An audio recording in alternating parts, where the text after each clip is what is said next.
Fala galera, tudo bem? O assunto de hoje por aqui é a volta da Champions, afinal o campeonato volta, né? O torneio mais aguardado aí de clubes da Europa, o torneio continental, e volta depois de bastante tempo, né, de pausa. Então, retomando as atividades nessa sexta-feira para os jogos de volta das oitavas, confrontos que foram interrompidos lá atrás, né, em março ainda, então tem muito tempo desde que a competição foi interrompida, obviamente não tinha muito o que fazer mesmo, então teria que esperar. E com novidades, eu acho que essas novidades são bastante amplas, né? Então convido vocês aí a se inscreverem no canal, curtam o vídeo, deixem a inscrição se você ainda não se inscreveu, ativa o sininho aí também. E eu quero saber nos comentários, para você, o que mais mudou de lá para cá? O que você mais tem curiosidade para ver nessa volta da Champions? Eu tô gravando o vídeo mais uma vez aqui um pouco improvisado, aliás, vou até deixar esse esclarecimento, né? Eu tô em Curitiba essa semana, porque estava na cobertura do Campeonato Paranaense nos jogos das finais, a ida e a volta.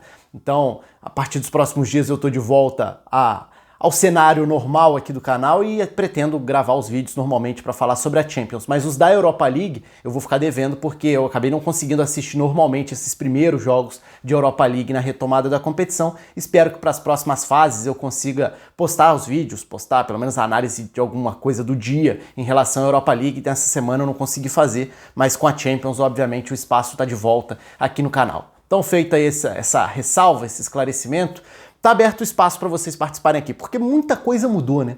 Mudou o formato, primeiro, né? Mudou o tempo da competição, mudou o formato, e esse formato a gente já falou algumas vezes aqui no canal, é um formato que acaba possibilitando o aleatório, porque você diminui de 180 para 90 minutos, você coloca num campo neutro, você iguala ainda mais as condições de uma competição que já era muito equilibrada. Desde a temporada passada a gente tem visto essa imprevisibilidade como marca da Champions, foi a marca de 18-19, era a marca de 19-20, e fica ainda mais. E agora com tudo concentrado, né, a partir das quartas, em Portugal, em Lisboa, e com jogos sendo resolvidos aí no espaço de mais ou menos 20 dias, a gente vai ter uma Champions, como em outras vezes isso já foi citado, mas com uma cara de Copa do Mundo, no sentido de você reúne as equipes num lugar e o momento vai definir o campeão. Não é exatamente a construção ao longo da temporada toda, é o momento, e naquelas semanas, naquele contexto, naquele jogo, sem ter a possibilidade de uma volta, tudo vai se resolver ali. E a gente tem grandes histórias, né, possíveis, também já falei sobre algumas delas aqui no canal. Claro que a gente está falando aí de estágios diferentes, porque tem equipes em fases diferentes, então tem confrontos abertos das oitavas ainda, tem outros confrontos já encaminhados das oitavas, tem o outro lado da chave com os confrontos já definidos para as quartas, que é inclusive o lado da chave que não tem nenhum campeão de Champions, então a gente já tem pelo menos a certeza de que um finalista vai ser um time lutando por um título inédito. Isso também já é uma grande história. Do outro lado, a possibilidade de confrontos pesados, tudo isso é muito interessante. Agora, vamos tentar olhar um pouco para trás e para agora, porque eu estou falando de fases diferentes da competição que está aberta, mas tem os estágios diferentes também dos clubes, né? Olha a diferença, o nível de diferença que a gente tem. O Bayern, por exemplo. O Bayern é um dos grandes candidatos.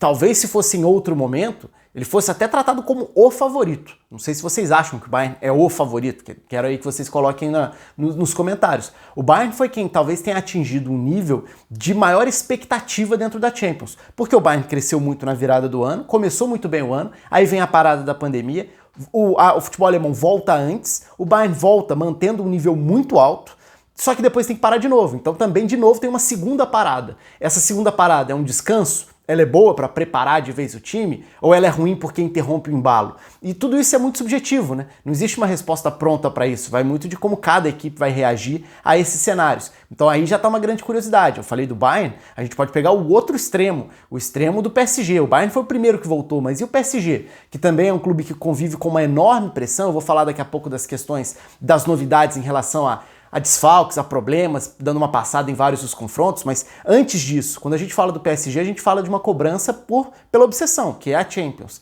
Só que isso vale para o Lyon, não a primeira parte, não da obsessão, e sim a questão do tempo parado e o ritmo. Para os clubes que pararam lá atrás, o campeonato francês foi encerrado antecipadamente, então não teve a conclusão, não teve a retomada, e apenas as Copas Nacionais, a final da Copa da Liga e a final da Copa da França. Então o PSG fez 2 jogos oficiais e alguns amistosos, o Lyon fez 1 jogo oficial, e o Lyon tem nas oitavas ainda a Juventus, sendo que fez um belo de um placar no jogo da ida. Então tem uma diferença bastante gritante. Inclusive quando a gente olha do Lyon para a Juventus. A Itália, a Espanha, a Inglaterra, esses 3 países estão com os jogadores mais frescos, no sentido de que, e aí a gente também pode encarar de 2 formas diferentes, no sentido de que os campeonatos nacionais acabaram agora, mais recentemente. O francês acabou há meses. O alemão parou, voltou e parou de novo porque acabou bem antes. Esses outros 3, também em momentos um pouco diferentes, mas muito mais próximos, são campeonatos que acabaram voltando um pouco depois e que tinham muitas rodadas, o italiano em especial, então o campeonato acabou muito próximo desse período de volta da Champions. Isso é bom? Isso é ruim? Os times estão desgastados ou os times estão embalados? Esse ritmo vai ser positivo, vai ser negativo? Tudo isso é subjetivo demais, né? Tudo isso torna a coisa ainda mais difícil de projetar para uma Champions que já é com jogo único, num campo neutro. Então é tudo muito diferente, é muito difícil tentar imaginar qualquer coisa em relação à Champions para essa reta final de Lisboa, que promete bastante. E aí a gente entra também nas diferenças sobre os jogadores, as novidades, o que aconteceu de lá para cá, porque a gente vai ver em diferentes níveis, mas basicamente todos os confrontos têm problemas. Vamos pegar o lado da chave que já tem as quartas encaminhadas, por exemplo. O Leipzig perdeu o Timo Werner, que não ficou depois da transferência dele para o Chelsea. O Atlético de Madrid tem algumas novidades interessantes da volta, né? Porque a gente viu o Marcos Llorente conseguindo render muito bem como atacante, então foi uma novidade de uma peça bem explorada pelo Simeone. Uma recuperação muito boa do Carrasco também, que virou um jogador recuperado mesmo, que atingiu um bom nível. Uma boa novidade nessa volta pós-parada do futebol espanhol. Então aí eu tô falando de Leipzig e Atlético. Em Atalanta e PSG, o trauma do PSG, de novo sofrendo com lesões, com fantasma dos desfalques na hora H, na hora do momento decisivo. Superou o trauma das oitavas, mas aí agora não tem Mbappé, o Di Maria tá suspenso, o Verratti agora virou dúvida, e isso obviamente aumenta a pressão, aumenta a cobrança, aumenta a expectativa em cima do Neymar, que obviamente é o jogador que mais tem essa capacidade mesmo. Mas óbvio que a ausência de um Mbappé interfere também na forma do Neymar jogar, porque deixa de existir a principal conexão, a jogada mais tradicional e que mais pode acabar com os adversários. Então o PSG tem problemas importantes. A Atalanta também perdeu o Ilicic, mas ao mesmo tempo essa retomada do futebol italiano, o Ilicic foi a grande estrela das oitavas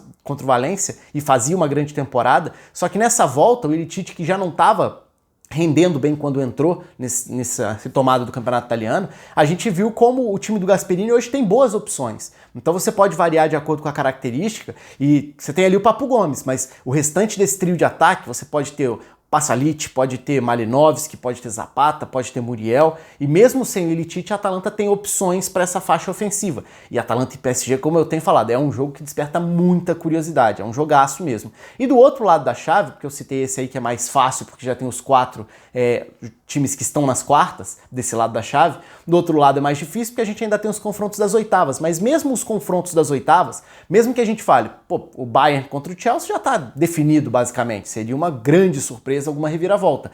Mas, por exemplo, olho no impacto que a lesão do Pavard pode ter no funcionamento do Bayern. Por quê? Porque se o Kimmich foi escolhido para sair do centro e ir para a lateral, a gente sabe que ele pode render muito bem na lateral, como jogou muito tempo por ali, mas qual vai ser o impacto disso no centro do campo, num time que estava tão encaixado, que estava jogando tão bem com o Hansi Flick no comando, e com o Kimmich como um termômetro dessa distribuição à frente da defesa. Então também tem um ponto importante a ser observado aí.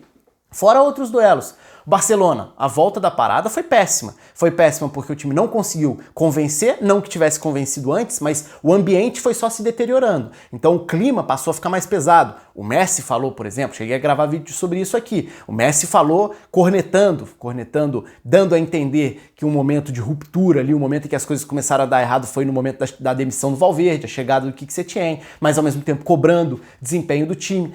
Talvez nessas últimas semanas de campeonato espanhol a gente tenha visto um Quique Setien rodando um pouco mais as formações para achar alguma resposta, ainda sem muito sucesso, porque o desempenho não foi à altura do que se espera e do que se cobra, e tendo nos garotos algumas boas novidades, principalmente no Riqui Puig. Talvez tenha sido a grande notícia aí do Barcelona pós-parado, justamente essa entrada dele no time. Mas mesmo assim, ele acabou saindo depois para tentar acomodar um pouco mais no time, o Griezmann podendo jogar por dentro em alguns momentos, então outras formações do Barcelona, já que o Griezmann pelo lado, ou dependendo da função que ele exerça no time, ele fica mais distante, menos ativo e acaba rendendo menos. Então o Barcelona tem muita coisa para responder também, né? Enquanto o Napoli, que conseguiu bom resultado no jogo da ida, vem mostrando com o Gattuso capacidade para competir. Então é um confronto que está bem aberto.